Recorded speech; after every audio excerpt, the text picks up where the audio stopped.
Juliane saiu, eu acho que ela está tentando. Ela deve estar tentando ver um áudio, né? Não sei. Ou caiu, não sei. Daqui a pouco ela deve entrar de novo. Bom, então vamos começar, né? Acho que vocês já têm acesso aqui à minha tela, vocês já estão vendo. Eu vou colocar no modo apresentação. O objetivo dessa aula é falar um pouquinho, né, das urgências e emergências não traumáticas em cabeça e pescoço. Quando a gente chega com o pescoço para laudar, a gente fica um pouco receoso do exame, porque a anatomia do pescoço é muito complexa, né? Então, é um exame que intimida a gente. Normalmente, na pilha, a gente tende a deixar para um colega que gosta mais de pescoço, né, laudar, e não está errado, tudo bem fazer isso. Eu sou super a favor da gente se separar por especialidade, mas quando você está num plantão e só tem você, aí a gente tem que resolver aquilo lá. A gente tem que resolver o pescoço, respira e tenta dar o melhor aí para o paciente da gente, né? Então, o pescoço engloba cavidade oral, cavidade nasal, nasofaringe, né? A região realmente do pescoço e das orelhas. Então, vamos tentar ver um pouco de cada uma delas com as principais patologias baseada em casos clínicos. Alguns casos clínicos eu trouxe só as imagens-chave e outros a gente vai rodar o exame inteiro, tá? Então, vamos lá. Primeiro caso, é um homem de 53 anos, ele está queixando de dor e inchaço na região cervical submandibular direita. Além disso, ele tem febre. O pedido médico interrogou uma cialoadenite, ou seja, um processo inflamatório na glândula submandibular. Tá? Então, vou pedir para você, Davidson. Você está com áudio, Davidson? Você está com o microfone? Pedir para você comentar aí a... Davidson? Acho que você está sem microfone, né? Eu ia pedir para você comentar aqui as imagens, mas tudo bem. Vamos lá. A Juliane já entrou. A gente vê aqui, né, uma tomografia computadorizada, corte axial, uma janela um pouquinho óssea barra partes moles, uma janela intermediária. Vai falar? Pronto, Deison. Comenta aí essa tomografia, né? O paciente chegou com dor cervical e edema na região submandibular direita. O médico interrogou uma cialoadenite. O que é que você está vendo aí?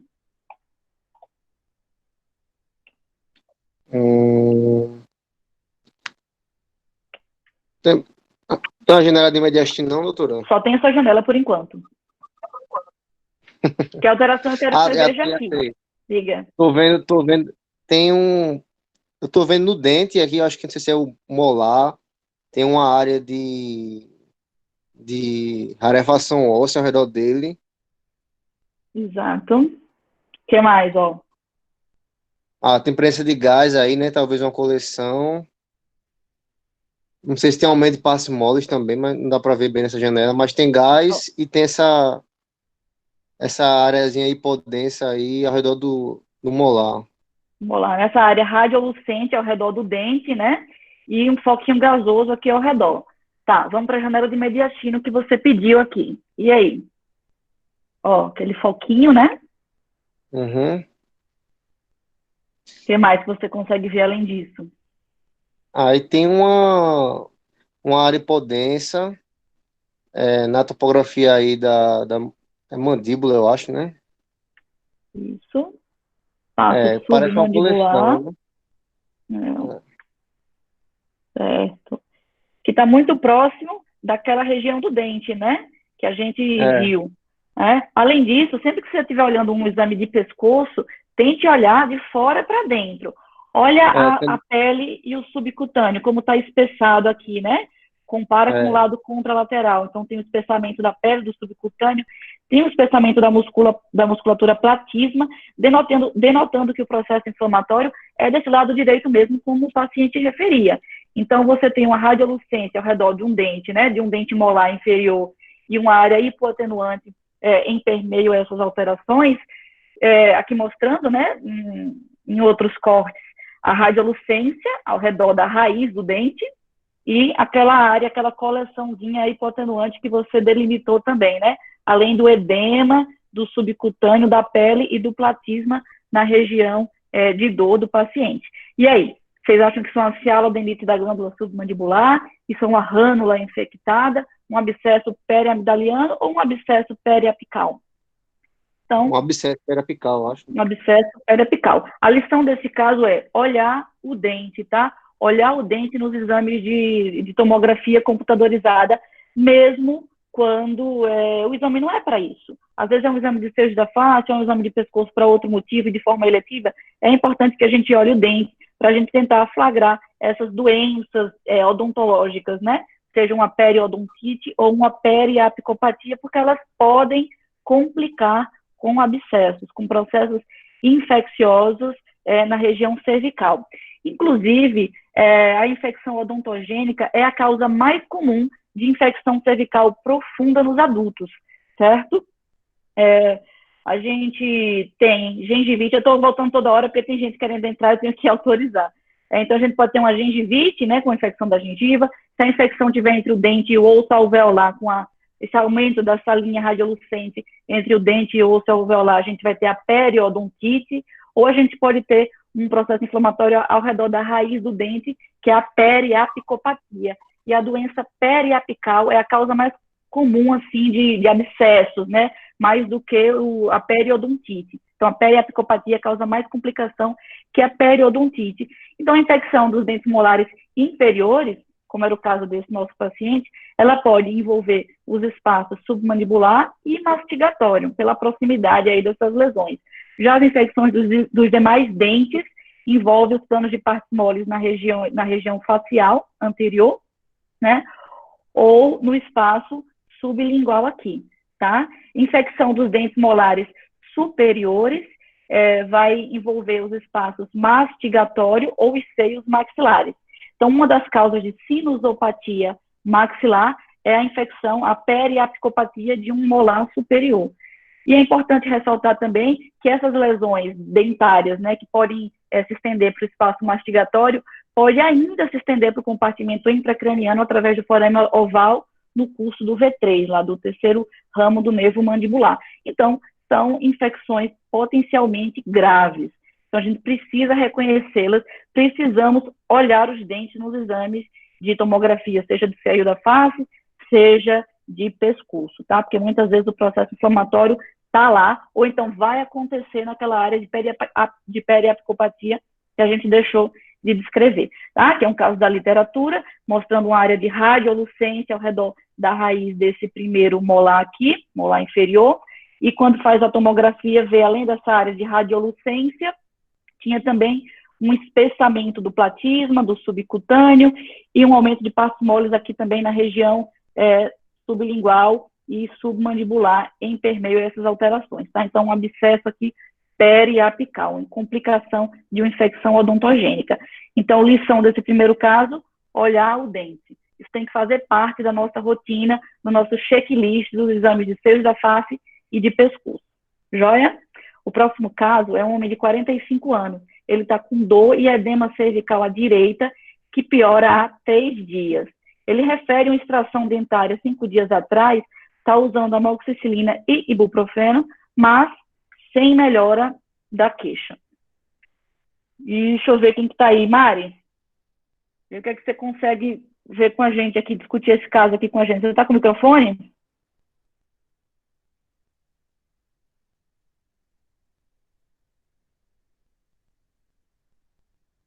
Cadê Mariana? Mari? Tá sem, né? Então eu vou discutir. Então, o que é que a gente vê aqui? Tá nessa imagem, não vejo nada que chama a atenção, né? Parótida, os planos faciais superficiais estão bem. Quando chega aqui vê que o paciente, né, ele tá com uma sonda, vê quando chega aqui nessa região, no espaço sublingual e no assoalho da boca, tem um aumento de partes moles aqui, meio heterogêneo, obliterando parcialmente, né, a coluna aérea aqui da orofaringe. Quando a gente vai descendo um pouco, a gente percebe que tem um espessamento aqui no subcutâneo, né, da região mentoniana, na região cervical anterior, com espessamento do platisma, e essa área, né, heterogênea aqui também no assoalho da boca, tá? E eu não vejo nenhuma área de coleção, pelo menos injetamos contraste e não vimos nenhuma área assim que tinha aquele realce parietal, não delimitou nenhuma coleção, né? Um aumento de partes moles, que está na região cervical anterior, espaço sublingual e assoalho da boca, obliterando parcialmente a coluna aérea aqui, né, da orofaringe. E aí, um angioedema anafilático, uma angina de Ludwig, um abscesso periamidaliano ou um abscesso periapical. Para ser um abscesso periamidaliano, tinha que ter um realce, né, uma coleção delimitada por uma área de realce nas áreas das tonsilas ou peritonsilar, que a gente não enxerga isso. Um angioedema anafilático tinha que ter uma história mais detalhada aí, né, de alergia. Geralmente isso está associado com o uso de inibidores da ECA, tá? Não tem, tudo bem que ele usou amoxicilina e ibuprofeno, mas a gente tem que pensar em outras coisas aqui. Esse paciente teve uma extração dentária, tá? Então, é muito comum, aliás, não é muito comum, né, mas assim, é comum essa associação de angina de Ludwig com extração dentária, processos infecciosos odontológicos. Eu trouxe esse caso porque tem gente que nunca ouviu falar na angina de Ludwig, então vai ficar conhecendo agora essa condição, que é uma celulite rapidamente progressiva do assoalho da boca, que envolve os espaços submandibular e sublingual, determinando edema, tá? E esse edema no espaço sublingual pode deslocar a língua posteriormente, obliterando a via aérea. Então, por isso que é importante reconhecer essa condição. E uma das causas que está mais associada com a angina de Ludwig é a doença odontogênica. Então, preste atenção, esse paciente refere que teve procedimento dentário, teve manipulação no dente de forma recente, ou estava com alguma infecção no dente, ou se você vê alguma área de radiolucência ao redor da raiz com aquele foquinho gasoso e essa densificação, né, nesses espaços aí que são mais acometidos, né, o sublingual e assoalho da boca. E o papel da imagem é avaliar justamente se tem perviedade ou não da via aérea e detectar a presença da doença odontogênica ou algum eventual abscesso dentário. Tá? Então, aqui mostrando, né, uma densificação no subcutâneo da pele, doutor Eglice, da pele e do assoalho da boca, inclusive a língua deslocada posteriormente e obliterando, né, a coluna aérea aqui da orofaringe. Esse paciente, inclusive, está traqueostomizado, precisou ser traqueostomizado, e ele tinha um aumento da radiolucência aqui nesses dentes inferiores, inclusive com presença de gás, ou seja, uma doença periodontal, né, gerando esse processo inflamatório e essa celulite, né, no espaço sublingual e assoalho da boca, com comprometimento de via aérea, ou seja, um quadro super grave. Então, lembrar aí da angina de Ludwig, e tem associação também, com esse processo que acomete principalmente em adultos jovens, quando tem a erupção do terceiro molar. Geralmente forma o que eles chamam de pericoronite, né, um processo inflamatório aqui, e que tem eventuais resíduos alimentares aqui que podem infeccionar. A gente tem a Renata aí na plateia, que a Renata é dentista, né, Rê? Então, se eu estiver falando alguma besteira, você me fala aí, por favor.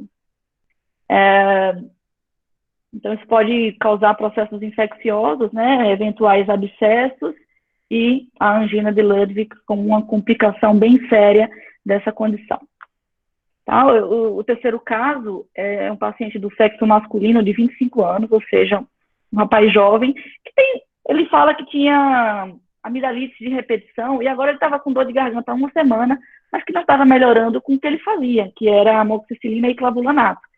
E ele fala, inclusive, que está piorando da dor e está com dificuldade de se alimentar.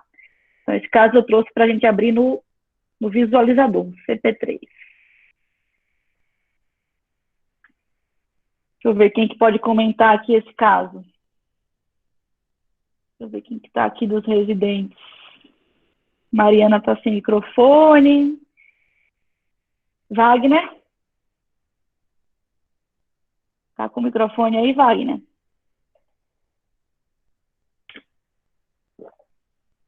Assim não vale, hein? Todo mundo entrando sem microfone, tá errado.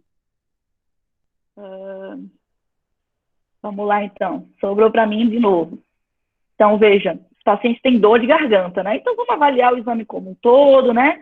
Não esquecer, como eu falei, de olhar os dentes, se tem aquelas áreas de radiolucência para a gente descrever. Eu não estou vendo aqui. A cada dentária dele está boa, né? Não tem nenhuma radiolucência aqui ao redor. No nosso serviço, a gente costuma fazer o exame sem e com contraste, né? Mas se fizer o exame direto com contraste, não está errado. Inclusive, é uma recomendação do CBR que a gente faça o exame de pescoço direto na fase com contraste. Então, perceba que glândulas submandibulares estão ok, glândulas parótidas também.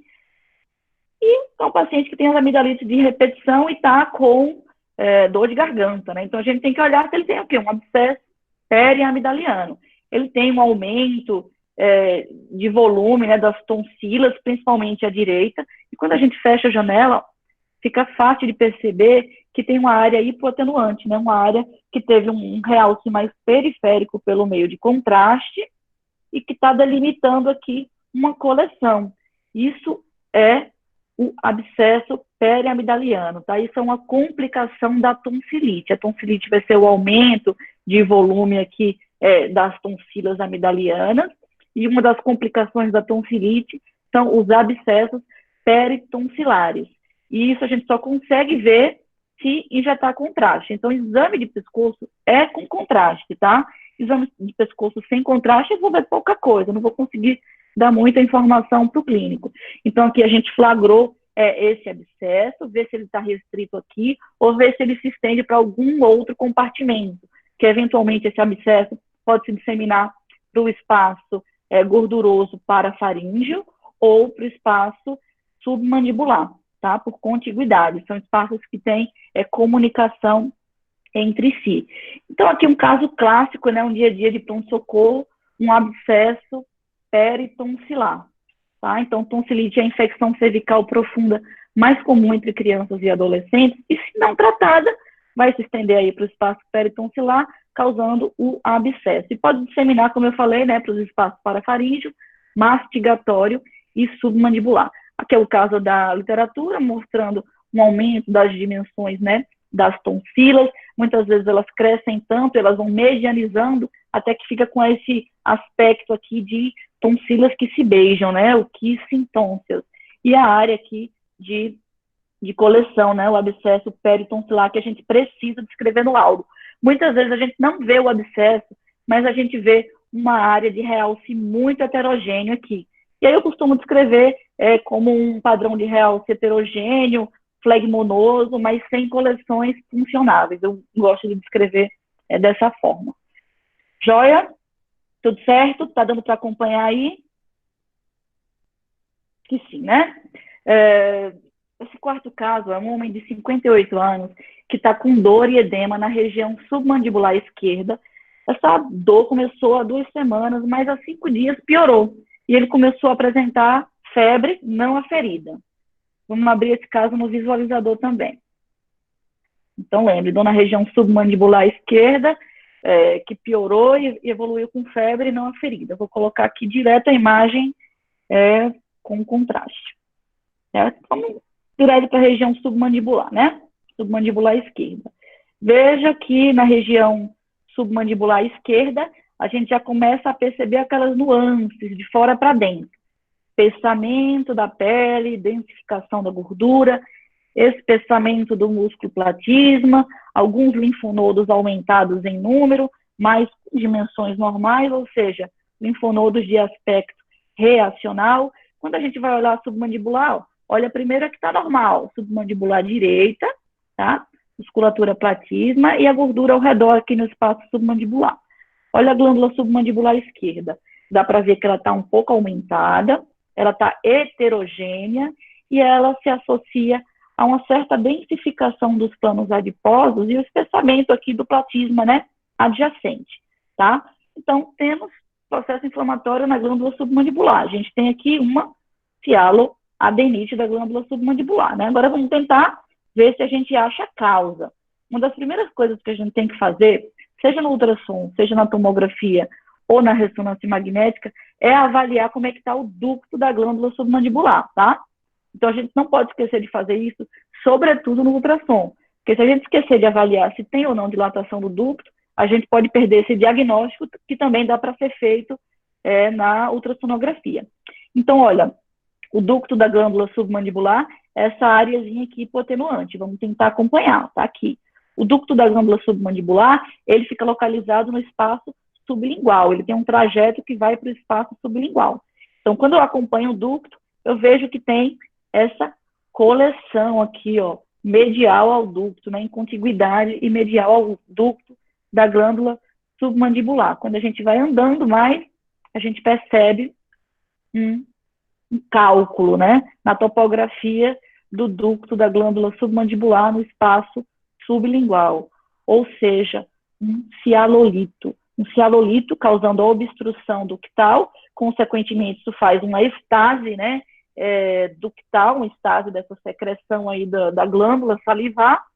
Isso vira um meio de cultura para bactérias, principalmente estafilococcus, e aí gera esse processo inflamatório bacteriano, que nesse caso veio acompanhado de uma coleção também, tá? Além do processo inflamatório infeccioso ao redor da glândula, a gente também tem uma coleção associada, que torna aí o tratamento até um pouquinho mais complicado, tá? Então, nesse caso aqui, uma cialoadenite da glândula submandibular, né, com cialolito. Um aspecto muito semelhante seria uma cialoadenite viral, mas aí a gente não vai ter dilatação do ducto e a gente não vai ter o cálculo, né, causando a obstrução aí ductal. O abscesso periamidaliano em outra localização, e para ter uma cialoadenite actínica, a gente tinha que ter uma história de radioterapia prévia, né? Então, cialoadenite aguda, o paciente chega assim, né, com dor e edema na região da glândula, né, que piora com a alimentação, ou eventualmente em momentos antes da alimentação, que é a cólica salivar. A causa mais comum da cialoadenite é a infecção bacteriana por Staphylo aureus e geralmente determinada pela obstrução do ducto por cálculos. Mas outras causas também podem acometer essa glândula e causar a cialoadenite. Uma estase ductal por desidratação, infecção viral, e aqui a gente chama atenção para cachumba, ou eventualmente neoplasia ductal, tá? A glândula mais envolvida é a submandibular, não é a parótida, tá? É a submandibular. E lembrar que em pacientes com HIV pode ter um acometimento bilateral associado tanto à cialoadenite quanto à íris, né? A síndrome inflamatória de reconstituição imune, que é um diagnóstico diferencial aí para cialoadenite com cialolito. E aí eu trouxe um caso plus aí da cialoadenite, que é por ressonância magnética, porque esse caso está muito bonito. Vou colocar aqui um T1 e um T2 em paralelo. Tá? Então, aqui no T1, a gente já vê que a glândula submandibular direita, ela está maior do que a esquerda, né? E está com um sinal também um pouquinho alterado. Além disso, a gente vê, né, alguns linfonodozinhos aqui aumentados em número e um espessamento do músculo platismo. Agora eu vou jogar um STIR aqui e vou comparar o meu STIR com o T2. Então, veja que a glândula, né, aumentada de tamanho, com sinal também elevado, os linfonodozinhos aqui ao redor. Vamos olhar aqui à direita para o T2, vamos tentar ver o ducto da glândula. Olha o ducto aqui, ó. Vamos acompanhar esse ducto. Olha o ducto da glândula ectasiado, ducto ectasiado aqui. E a gente consegue flagrar dois foquinhos, deixa eu ver quem está entrando aqui. Dois foquinhos, né, embaixo do sinal, esse menor, essa primeira seta, e esse foquinho aqui maior, né, no espaço sublingual, que são os cialolitos, né? Então a gente também consegue ver isso pela ressonância. Então esse caso ficou muito bonito. Eu vou colocar um coronal aqui, STI, que dá para ver super bem também, ó, a glândula submandibular, né, do lado direito, bem aumentada, com sinal aumentado, a esquerda com sinal preservado e tamanho normal. Olha o espessamento da pele, né, do subcutâneo aqui ao redor, e aí vamos tentar acompanhar o ducto. Olha o ducto aqui, ó. Olha o ducto, Vamos avançar. Olha o ducto, vamos avançar, o ducto, avança o ducto aqui mais uma vez, vamos avançando. Olha o ducto aqui bem calibroso, já estou no espaço sublingual. E aqui, ó, o cialolito, tá? O cálculo. Então, esse caso ficou muito show. Então, um exame belíssimo aqui de uma cialodenite por cialolito. Joia? Deixa eu ver se está tudo certo por aí. Tá, vamos lá. Esse caso 5, olha, é um homem de 45 anos, ele é músico, saxofonista, e ele está com desconforto cervical à direita e abaulamento local. Então a gente vê, né, que tem uma formação cística aqui no espaço paraglótico, né, na laringe, está dilatando aqui o vestíbulo da laringe e está ultrapassando a membrana que está localizada entre a cartilagem tireoide e o osso ióide, que é a membrana tiroióidea. Vamos subir tireoide, está tudo bem, tem nada que chama atenção. Deixa eu voltar aqui de novo o exame. Vocês verem aqui, ó, essa formação cística, né, que se estende do vestíbulo laríngeo, né, da região paraglótica, se estende lateralmente à membrana tiroióidea.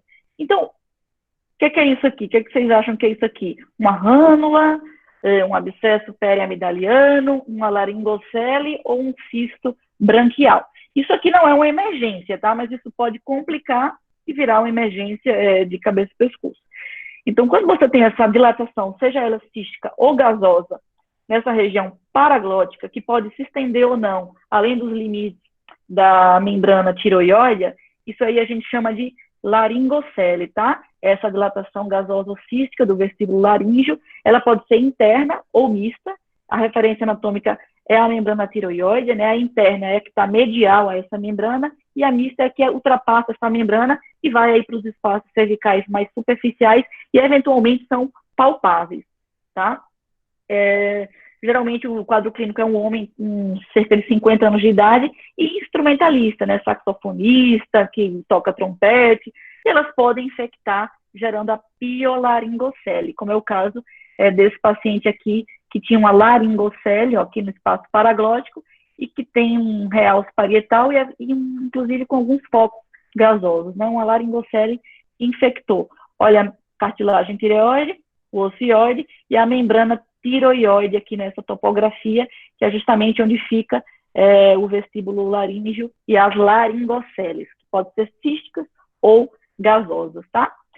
Então, por que não é um cisto do arco branquial infectado? Porque os cistos branquiais, eles têm outra localização, não é o objetivo da aula, então eu vou passar bem rápido, só para mostrar aqui a localização para vocês. O primeiro arco branquial, né, ele ocorre entre 5% e 8% dessas anomalias do arco branquial, está acima do nível da mandíbula, próximo ao conduto auditivo externo e junto à parótida, tá?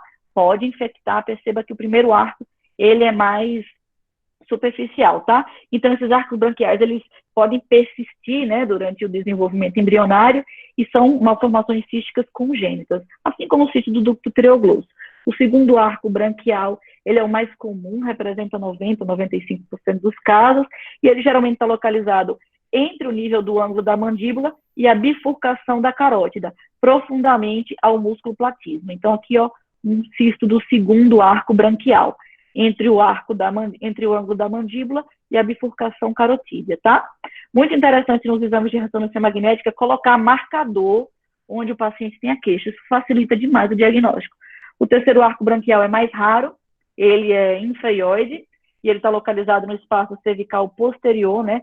Posteriormente ao esternocleidomastoide, tá? Então, uma formação cística no espaço cervical posterior, geralmente infraioide e posterior ao esternocleidomastoide, e o quarto arco também bastante raro, adjacente à glândula tireoide. Então, a formação cística, né? Qualquer uma dessas formações pode infectar.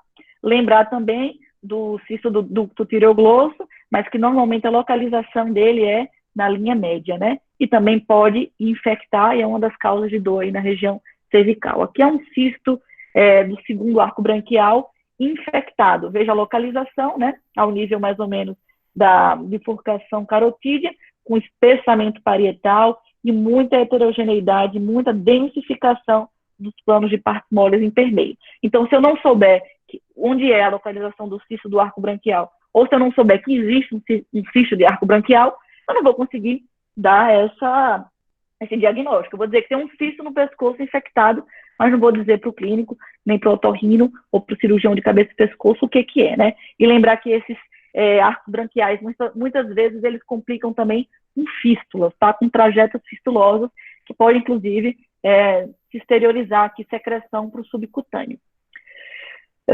O próximo caso, uma mulher de 20 anos que está 5 dias com sintomas gripais, dor de garganta e febre, além disso, com piora da dor, tá? Isso aqui eu trouxe bem rápido só para a gente discutir. Então, queixas gripais com dor de garganta, e o achado de imagem foi uma trombose, aí o sinal da seta, né? Uma trombose na veia jugular interna esquerda. Olha a veia jugular interna direita aqui na cabeça de seta, tá pérvia, e a veia jugular interna esquerda trombosada. Então, quando você tem uma associação de infecção de orofaringe ou dentária com uma trombose de veia jugular, a gente tem que lembrar da síndrome de Lemierre, que mais uma vez é uma condição que nem todos aqui conhecem, então eu trouxe mais a nível aí de conhecimento, que é uma tromboflebite supurativa do pescoço, envolvendo principalmente as jugulares, tá? Geralmente é uma complicação de uma faringite ou de uma tonsilite em adultos jovens que eram previamente assintomáticos, previamente rígidos, né? Outras infecções de cabeça e pescoço, sejam elas odontogênicas, de cavidades paranasais ou orbitárias, também podem preceder a síndrome de Lemierre, e ela é importante conhecer porque pode evoluir para abscessos e, eventualmente, para embolia séptica pulmonar, e aí é bem, bem grave, né? Bom, próximo caso, um homem de 41 anos com dor cervical à direita, e ele tinha um ultrassom já realizado na emergência normal.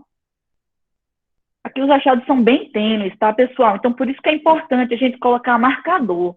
No ultrassom, você pede para o paciente dizer onde é que está a queixa, ele toca e você coloca o transdutor lá. Mas nos exames axiais, você não vai fazer isso, né? Então, é importante colocar marcador no local de queixa do paciente. E não foi colocado nesse caso, tá? Mas o marcador estaria mais ou menos aqui, ó. Tá? O marcador estaria aqui. Então, o que a gente vê? Esse paciente tem artéria carótida aqui, ó. Comum direita, comum esquerda. Veja que o lúmen arterial está preservado, mas existe uma formação tecidual ao redor dessa carótida comum direita, certo? Com um sinal um pouquinho baixo aqui em T2, e que um sinal fica maior nas sequências com supressão de gordura. Veja que o espessamento é concêntrico, né, mas que está maior aqui nessa região posterolateral. Compara com a carótida do outro lado, eu não tenho essa área de espessamento, tá? Quando eu injeto contraste, eu percebo que essa área, inclusive, realçou. Olha no T1 sem contraste, a minha área de espessamento, né, que é isso daqui, e no T1 pós-contraste, essa área realçando. Compara com a carótida contralateral. A gente não tem isso na carótida contralateral, né? Só na carótida direita. A esquerda tá ok. E aí? Isso é um TIPIC, né? Que a gente chamava antigamente, né? Há pouco tempo atrás de carotidínea. Isso é uma placa ateromatosa não significativa, já que não oclui com mais de 50% aí a luz do vaso. Isso é uma dissecção arterial ou uma vasculite. Bom, isso é uma carotidínea. Isso é uma carotidínea ou TIPIC. Quem foi que falou aí, Davidson? Carotidínea ou TIPIC. Isso aí. Por que não é uma placa ateromatosa? As placas ateromatosas, tipicamente, elas não realçam, tá? Uma dissecção arterial seria um diagnóstico interessante. E quando eu estou na dúvida, principalmente no ultrassom, sobre ser uma dissecção arterial ou uma carotidínea, o exame que vai matar a charada é a ressonância magnética. Por quê? A dissecção arterial geralmente tem um trombo mural com meta-hemoglobina e vai ter um sinal elevado na sequência T1. Aqui o meu sinal era intermediário abaixo no T1 e realçou, né? As dissecções não vão realçar. E a vasculite também é um bom diagnóstico diferencial, mas a vasculite geralmente é circunferencial, concêntrico, né? E pode estreitar aí o calibre do vaso. Então, uma carotidínia, que é uma inflamação perivascular transitória da artéria carótida interna. Então, hoje em dia, o termo TIPIC é o preferido. O paciente refere uma dor na região da bifurcação carotídea. E o que a gente vai ver? Espessamento parietal circunferencial da carótida comum distal, que pode se estender para o bulbo e para a carótida interna proximal. O diagnóstico de carotidínia, de TIPIC, é de exclusão, tá? Então, a gente precisa repetir a imagem após o tratamento para confirmar a resolução dos achados e excluir as outras anormalidades, né, que podia ser uma dissecção arterial, mas aí a ressonância mata a charada, né, olhando o trombo, que o trombo mural da dissecção tem alto sinal em T1, uma vasculite ou uma neoplasia. E aqui está o ultrassom do paciente, ó, que foi dado como normal, porque é muito tênue. Se a gente não pesquisar, não saber que isso existe, passa despercebido, porque o calibre do vaso é normal. O que a gente vê, ó, uma formação tecidual aqui, ó, tá, nessa região, tá? Inclusive, dava para ver também aqui no axial, uma formação tecidual excêntrica que não estreita o calibre do vaso, tá? Então, isso é a famosa carotidínia ou inflamação perivascular transitória da carótida. Aqui tem um caso plus da carotidínia, que é um caso legal também de uma angiorressonância. O paciente veio com dor na região cervical, e ninguém entendia o que era, veio fazer um estudo de angiorressonância para ver se não era uma dissecção. Então, se a gente olhar aqui, no estudo do vaso, né, não tem áreas de afilamento do vaso, tá tranquilo aqui, a bifurcação carotídea, né? A dissecção de um lado e a bifurcação carotídea de outro. A dissecção geralmente vem com estreitamento vascular, né, quando ela é sintomática. Então, vamos para as imagens estruturais aqui, axiais. Eu vou colocar aqui um T1 e um T2. T2 com saturação de gordura ao nível da carótida, certo? É muito tênue, pessoal. Então, a gente tem que saber que isso existe, porque senão passa despercebido. Compara a carótida comum direita com a carótida comum esquerda. Perceba que tem um espessamento parietal na carótida comum do lado direito, tá? Tem um espessamentozinho parietal e que fica mais evidente quando a gente injeta contraste, que é uma areazinha que vai realçar. Ó, no contraste fica mais evidente aí essa área de espessamento parietal ao redor da luz da carótida, né? Ao redor do vaso, tá? A luz é isso preto, certo? Então, o estudo de angiorressonância que deu esse diagnóstico aí de carotidínia. Compara com a carótida comum normal, ó, do lado direito. Sempre comparar, né? Com o lado que não tem queixa. E a nossa carotidínia ficou bem bonita aqui, né? Perceba que não estreita a luz do vaso, por isso que o estudo de angiorressonância estava normal aqui. Certo? Vamos continuar aqui para finalizar. Acho que são 10 casos, está terminando. É um paciente que está há 3 dias com odinofagia e febre e dificuldade respiratória. Então, foi solicitado aqui uma tomografia com contraste, veja no espaço, né? Veja, parafaríngeo está ok, espaço mastigatório, parotídeo, não tem nada, mas no espaço retrofaríngeo, a gente consegue perceber que tem uma área hipoatenuante, tá? Que vai se estendendo inferiormente e se estende também para o espaço pré-vertebral e para a musculatura paravertebral esquerda, tá? Isso vai se estendendo inferiormente, ainda está aqui, e você vai vendo uma obliteração da gordura do espaço visceral, tá? Ao redor aqui, ó, do esôfago e se estendendo para o mediastino superior. Então, você tem uma afecção que está cometendo o espaço retrofaríngeo e que se estende para o mediastino superior. Veja o mediastino aqui densificado, densificação também dos planos subcutâneos locais, né? Obliteração do espaço visceral e densificação com linfonodos aumentados em número, porém de dimensões normais, no mediastino superior. Tá? Um pouquinho de derrame pleural também bilateral. Tirando isso, na janela de pulmão, acho que vai aparecer já a janela de pulmão, não tinha nada que chamasse atenção. Tá?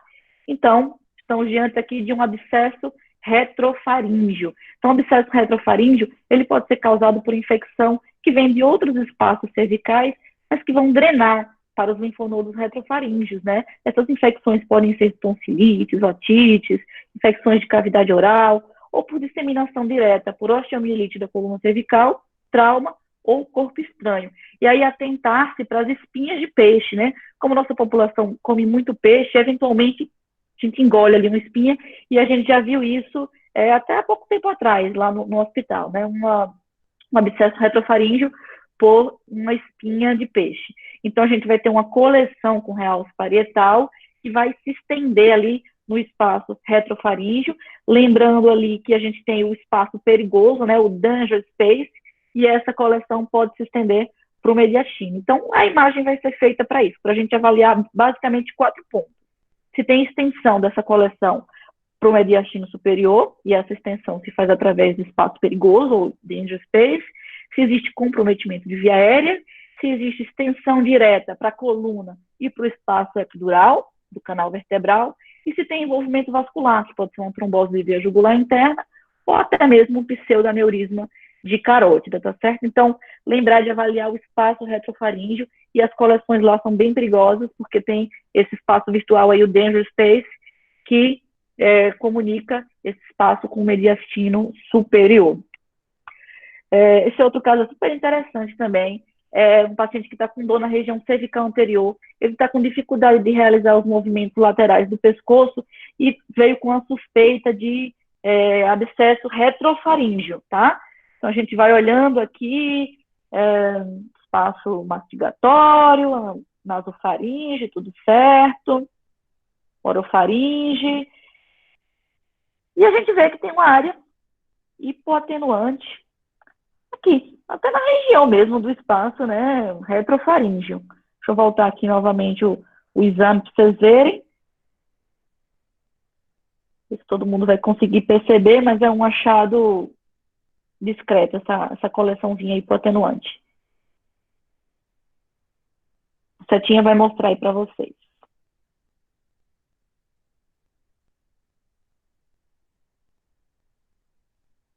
Além disso, tinha esse foco de calcificação aqui, tá?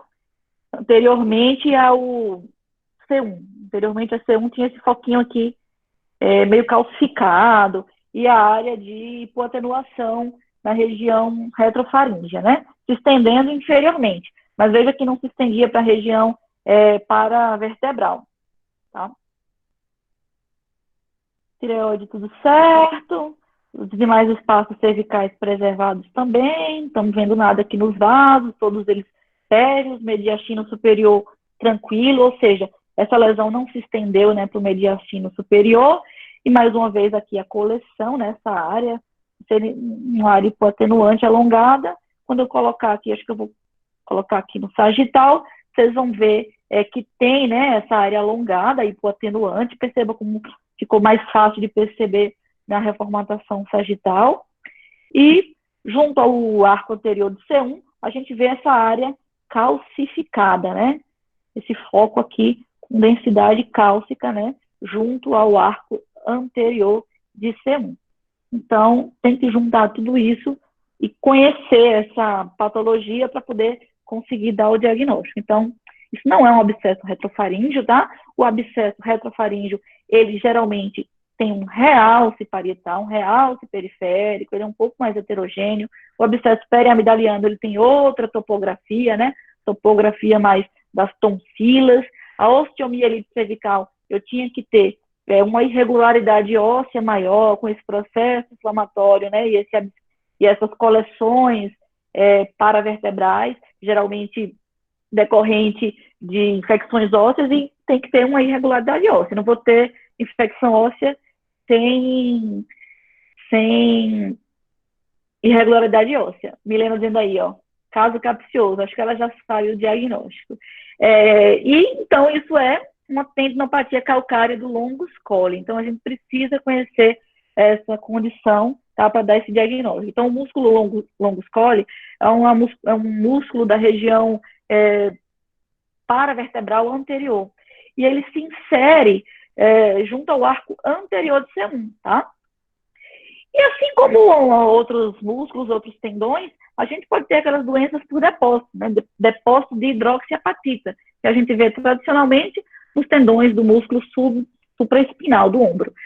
Mas a gente pode ter aqui esse depósito de hidroxiapatita na inserção do longus colli, que está no arco anterior do C1. As manifestações clínicas são muito similares do abscesso retrofaríngeo, tá? Mas a gente vai ver essa coleção retrofaríngea, que ela é mais reacional, ela não tem o realce típico dos abscessos retrofaríngeos, tá? Quando a gente vê isso na ressonância, a dica é observar o edema, né? Essa região que é hiperintensa nas sequências sensíveis a líquido, na região cervical anterior, né? Paravertebral anterior. E muitas vezes você não sabe o que é, pede para voltar e fazer uma tomografia. São métodos que vão se complementar. E na tomografia, a gente vê que tinha um foquinho com densidade cálcica, né? Nessa região aqui, que está bem na topografia da inserção do longus colli.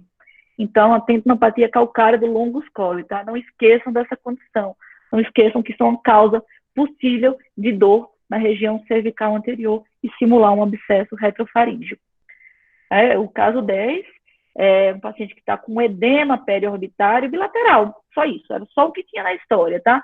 Muitas vezes isso acontece em pacientes da população do grupo pediátrico. Então, a gente vê que tem uma densificação, espessamento, né, nos planos mais superficiais da região periorbitária.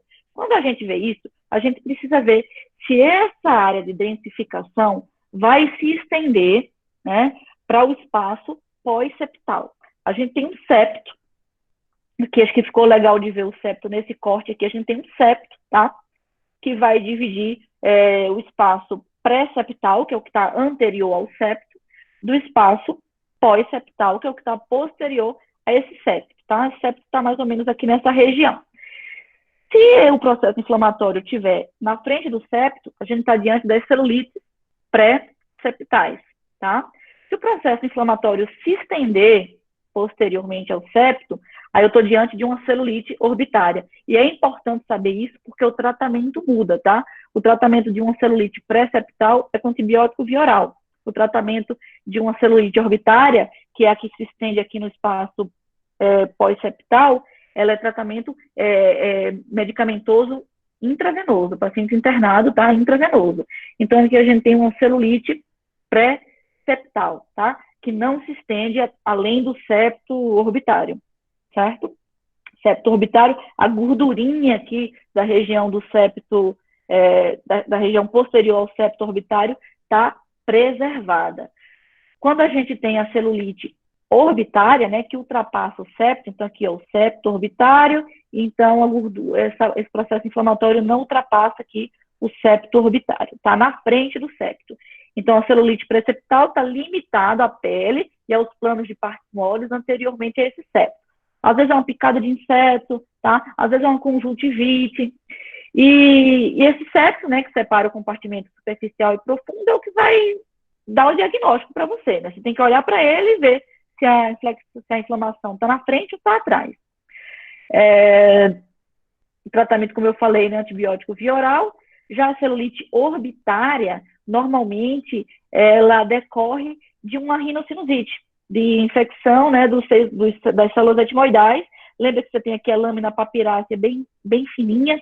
Muitas vezes o processo infeccioso inflamatório aqui por contiguidade ultrapassa a lâmina papirácea, forma um abscesso subperiosteal e um processo inflamatório que está posteriormente à região do septo orbitário, ou seja, uma celulite orbitária. Aqui é mais grave, o tratamento é venoso e pode estar associado a algumas complicações, como perda de visão, trombose de veia oftálmica superior, extensão intracraniana, tá? Extensão para o compartimento intracraniano, que aí pode determinar trombose de seio cavernoso, meningite e abscesso intracraniano. E é o que a gente viu nesse caso aqui, ó. Caso super grave. Esse paciente tinha sofrido um trauma, então ele fez uma manipulação na região do teto da órbita, tá? Vou colocar aqui uma sequência de órbita. Deixa eu ver se é esse caso aqui. Não é esse caso, não. Confundi. É o CP10. O paciente fez uma cirurgia, não, uma manipulação cirúrgica no teto da órbita. Veja que tem muita irregularidade no teto da órbita direita. Compara com o lado esquerdo. Eu sei que não é muito fácil de ver na ressonância magnética essas irregularidades ósseas, né? A tomografia com certeza é bem melhor. Quando eu coloco um corte axial, a gente vê que tem uma formação tecidual volumosa na região orbitária, né? Tanto pré-septal como pós-septal. Então, a topografia do septo, eu não estou vendo o septo, mas estaria mais ou menos nessa localização aqui.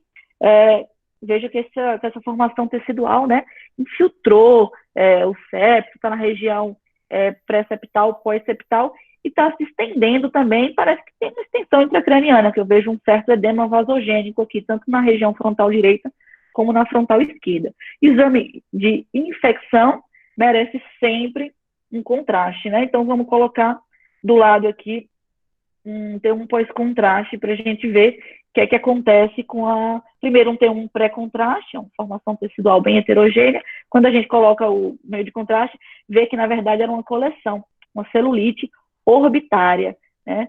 Provavelmente decorrente dessa manipulação e que se estendia aqui para o compartimento intracraniano com extensão parenquimatosa. Como é que eu sei que isso é um abscesso ou não? Usando aquela sequência que dá para ver se é ou não abscesso, a difusão. Então, perceba que tem restrição à difusão no interior da lesão, né? Então, uma celulite intraorbitária, com disseminação intracraniana e com formação, inclusive, de abscesso. Se a gente olhar aqui também, dá para ver que tem um espessamento, ó, pacmeníngeo, tá? Os dois lados. Tudo isso, uma complicação aí da celulite orbitária. Um caso gravíssimo, né? Caso gravíssimo. Ainda na parte de órbita, lembrar da dacriocistite, que é uma infecção aguda do sistema nasolacrimal, né? Geralmente por estase, que decorre de uma estenose ou obstrução do ducto lacrimal, pode ser congênita ou adquirida, né? Decorrendo de trauma, cirurgia, ou eventuais doenças granulomatosas, como sarcoidose ou granulomatose de Wegener. E aqui, né? Um processo inflamatório no ducto nasolacrimal, com espessamento parietal, espessamento de partes moles na região periorbitária, e pode complicar com celulite preceptal, eventualmente com celulite orbitária, ultrapassando os limites do septo orbitário, conjuntivite, sepse e meningite. O diagnóstico é clínico e a imagem vai ser realizada para avaliar possíveis complicações da doença, tá? O que é que a gente vai ver? Realce periférico no canto, né? E os sinais inflamatórios em permeio, que é o espessamento, identificação do subcutâneo, da região periorbitária. Para finalizar, o último caso, um caso de, não dava para deixar de falar aqui das orelhas, né? Vamos falar aqui um casozinho de mastoide, é um paciente que estava com um diagnóstico clínico já de mastoidite, tinha feito uma tomografia, foi visto aquela obliteração, né? Uma hipotenuação nas células aéreas mastoides, só isso. E aí ele evoluiu com sonolência, cefaleia e sonolência. Então, aqui na sequência de ressonância T2, a gente já consegue ver um preenchimento das células mastoides à esquerda, né? Tanto no T2 como na sequência FLE. E a gente percebe também que na sequência T2, a gente não vê o sinal flovoide habitual do seio venoso à esquerda. A gente vê o seio sigmoide do lado direito, e do lado esquerdo, esse seio venoso, ó, ele tem um sinal diferente, tanto no T2 como no FLE, tá?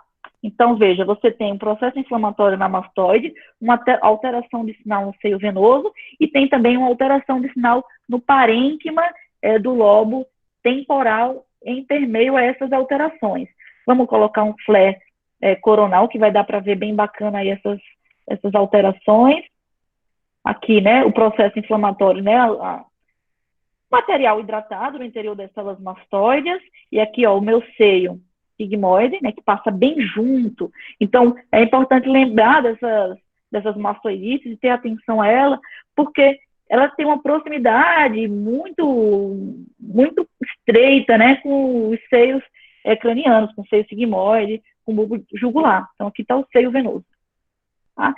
Então, isso é uma trombose de seio venoso, uma trombose infecciosa de seio sigmoide e seio transverso, decorrente de uma mastoideopatia infecciosa. Vai ficar mais fácil quando a gente injetar contraste, né, que a gente vê aquele delta vazio aqui, sinal do delta vazio, e o seio, né, com realce apenas nas suas paredes, porque você tem um trombo no interior desse seio, então ele não vai opacificar completamente com o meio de contraste.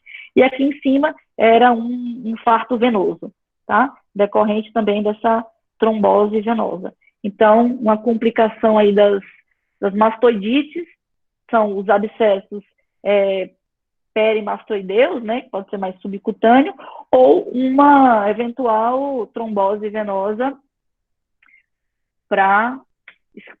com extensão intracraniana e eventuais infartos venosos que podem, inclusive, ser hemorrágicos, tá?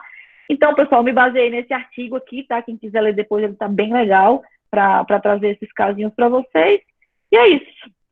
Espero que vocês tenham curtido aí a aula. Espero que tenha ajudado aí para os casos de plantão, né? Que vão aparecer e não precisa se assustar, não. Joia? Alguém tem alguma dúvida? Professora, só naquele do olho, que o paciente tinha uma coleção no olho, ele fistulou, foi ali para a região cerebral? Como ele tinha feito uma manipulação cirúrgica no teto da órbita, né? Você tem uma solução de continuidade entre a órbita e o compartimento intracraniano, porque aquilo ali foi manipulado, tanto pelo trauma quanto pela cirurgia. Então, você teve uma extensão direta do processo infleccioso orbitário para a região intracraniana, que normalmente isso não acontece porque você tem osso, né, protegendo. Mas aí não foi uma fístula, foi uma extensão intracraniana direta, por contiguidade direta, porque você tinha essa solução de continuidade traumática. Beleza? Então é isso, pessoal. Daqui a pouco a gente tem a aulinha aí de Mari, né, na sala dedicada a ela. E é isso. Obrigada a todos aí. Até a próxima. Tchau, tchau.